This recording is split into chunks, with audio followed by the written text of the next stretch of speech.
Je donne la parole au représentant de la Commission. Nous avons deux représentants. Monsieur Grimont, tout d'abord. Bonjour, honorables membres du Parlement, mesdames, messieurs les pétitionnaires, mesdames, messieurs, bonjour. Nous vous remercions pour cette opportunité qui nous est donnée aujourd'hui d'évoquer avec vous ce dossier de l'ours brun dans les Pyrénées.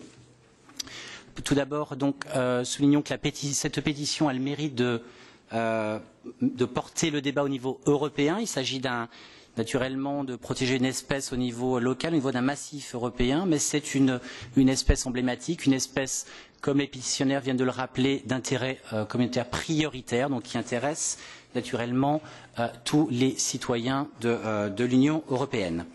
Avant de passer la parole à mon collègue de l'unité nature qui évoquera avec vous les notions de aire de répartition naturelle et de population, je souhaiterais dresser très rapidement avec vous un état des lieux des mesures qui ont été prises et entreprises, des initiatives qui ont été prises et entreprises ces dernières années par les autorités françaises, justement, à l'échelle du massif pyrénéen, en vue de sauvegarder, de maintenir, de restaurer une population viable. En effet, les pétitionnaires évoquent le fait que la France ait renoncé dernièrement à réintroduire une femelle dans un des deux noyaux. Ils évoquent aussi une infraction à l'article 12 pour un manquement au régime de protection stricte. Donc ceci concourt à un état des lieux actualisé de ces mesures. Dans un premier temps aussi, j'aimerais signaler à tout ce présent que la Commission européenne traite non seulement de ce dossier dans le cadre du traitement de cette pétition, mais de 8 plaintes ont par ailleurs été déposées auprès de la Direction générale environnement.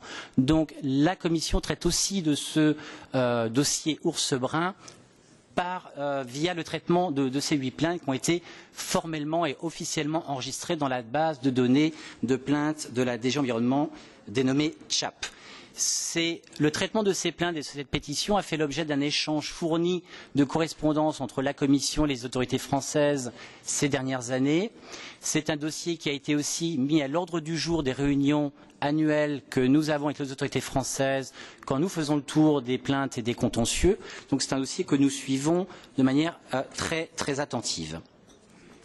Alors, quels ont été les moyens, quelles ont été les mesures qui ont été mises en œuvre par les autorités françaises depuis quelques années? En premier lieu, comme les pétitionnaires l'ont indiqué, il y a eu une tentative, en tout cas, des autorités françaises de mettre un stop au déclin de la population d'ours bruns dans les Pyrénées. Il faut se rappeler qu'en 1995, d'après les informations qui nous ont été données par les autorités françaises, il n'y avait plus d'ours dans un des noyaux, dans le noyau central oriental, il restait entre 5 et 7 spécimens dans le noyau occidental, noyau dans lequel il reste aujourd'hui 2 ou 3 mâles, 2 mâles a priori. L'option choisie par les autorités françaises en 1996, 1997 et en 2006 a été de réintroduire des ours dans le noyau central, dans le noyau oriental. Donc il y a eu des lâchers, comme les pétitionnaires l'ont rappelé, il y a eu des lâchers, il y a eu 8 ours qui ont été réintroduits, des ours qui venaient de Slovénie, parce qu'il y a un accord international qui a été signé entre la France et la Slovénie, un accord de coopération. On prélève des ours en Slovénie, on les réintroduit dans les Pyrénées françaises. Donc il y a eu 8 ours qui ont été réintroduits dans un des noyaux. Aujourd'hui, ce noyau est composé entre 17 et 19 individus. Les femelles qui ont été introduites ont eu des portées. Il y a des oursons qui ont, semble-t-il, survécu à leur première année. Donc aujourd'hui, nous sommes en présence d'un noyau central où on se trouve avec 17-19 spécimens alors qu'il n'y en avait plus aucun il y a encore quelques années, et cet autre noyau problématique où il ne reste plus que des mâles. Alors effectivement, s'il ne reste plus que des mâles, s'il n'y a pas de réintroduction de femelles, on se trouve confronté à terme à un risque de disparition de la population dans ce noyau-là. Ça, c'est donc une des mesures qui a été entreprise par les autorités françaises. D'autres mesures, parce que les pétitionnaires ont mentionné l'article 12, entre autres, il faut savoir que les autorités françaises ont élaboré un plan de restauration et de conservation de l'ours brun dans les Pyrénées 2006-2009. Alors il y a différentes facettes dans ce plan. Une des facettes a été de protéger, on protège les habitats de l'ours. on fait en sorte que les habitats soient protégés. Dans le département des Pyrénées-Atlantiques, dont il est question aujourd'hui, il faut savoir que la France a désigné 5 sites Natura 2000 pour partie à cause de la présence de l'ours.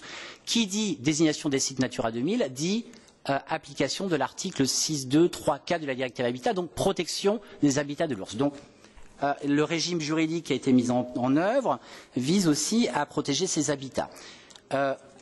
Effectivement, les pétitionnaires ont fait mention du fait que ce plan, devenu caduc, ne s'applique plus aujourd'hui.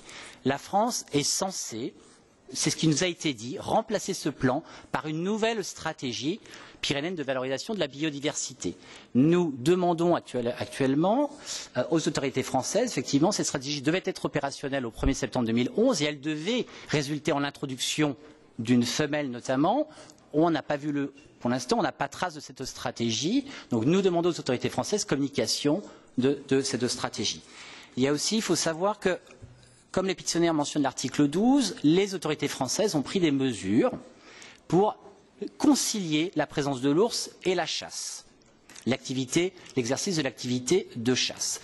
Dans le département dont il est question aujourd'hui, les Pyrénées-Atlantiques, aujourd'hui dans les arrêtés préfectoraux qui fixent les dates d'ouverture et de fermeture de la chasse, il y a des dispositions réglementaires qui disent que si vous suspectez la présence d'un ours dans une zone où vous chassez, vous suspendez la battue et il y a des zones dans ce département où vous ne pouvez pas chasser de manière temporaire ou tout au long de la durée de la période de chasse. Par contre, dans d'autres départements où il y a des ours, les dispositions réglementaires semblent moins strictes. Là aussi, nous interrogeons les autorités françaises sur le pourquoi de ces variations.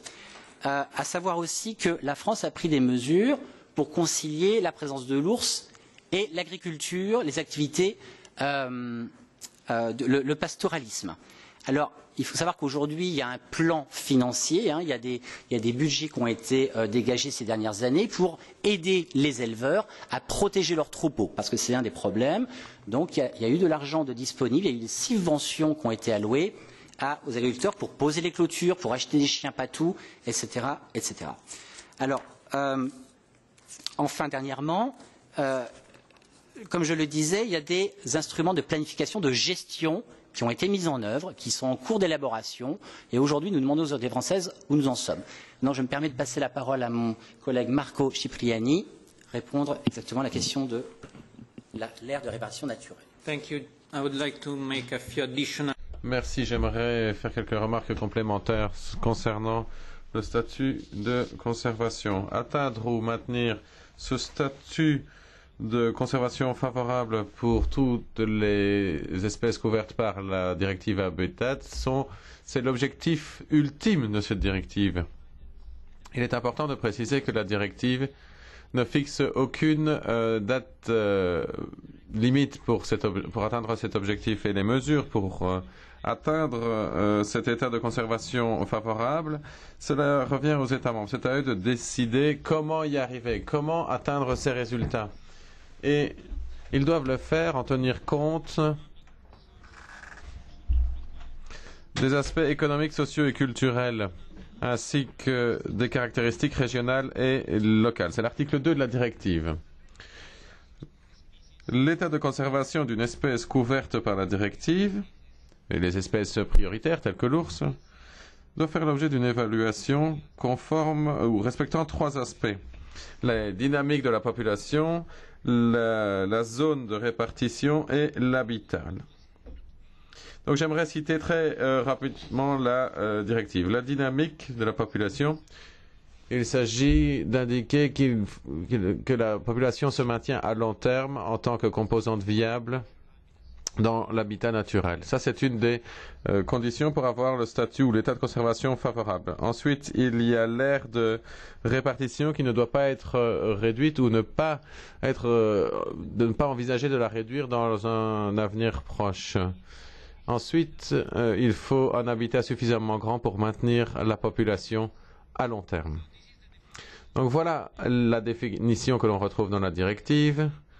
Dans un document d'orientation publié, nous avons donné une définition plus concrète, plus opérationnelle pour les grands carnivores il y a plus de détails sur la manière dont les États membres peuvent interpréter et appliquer ces principes.